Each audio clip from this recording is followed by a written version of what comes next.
19 বার বিসমিল্লাহ বললে কি হয় জানলে আপনি অবাক হয়ে যাবেন। বিসমিল্লাহ মানে আল্লাহর নামে আমি শুরু করছি। পবিত্র কোরআনুল কারীমের ভিতরে সর্বপ্রথম কিন্তু আল্লাহ তাআলা বিসমিল্লাহির রহমানির রহিম দিয়ে শুরু করেছেন, ঠিক কি না? বিসমিল্লাহির রহমানির রহিমের ভিতরে অনেক ফজিলত রয়েছে। 19 বার পড়লে এর গুরুত্বপূর্ণ একটি ফজিলত রয়েছে।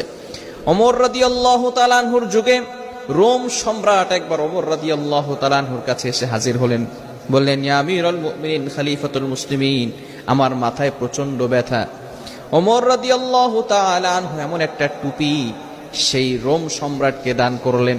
সেই টুপিটা যখন মাথায় দেয় সাথে সাথে মাথার ব্যথা ভালো হয়ে যায়। সুবহানাল্লাহ, বাসায় গিয়ে সাথে সাথে মাথার ব্যথা কি হয়ে যায়?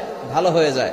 আবার যখন সেই মাথার টুপিটা খুলে ফেলে আবার তার মাথা ব্যথা হালকা হালকা শুরু হয়। এবার সকলে অবাক হয়ে গেল সেই টুপির ভিতরে কি আছে। ওমর ইবনুল খাত্তাব রাদিয়াল্লাহু তাআলা আনহু টুপি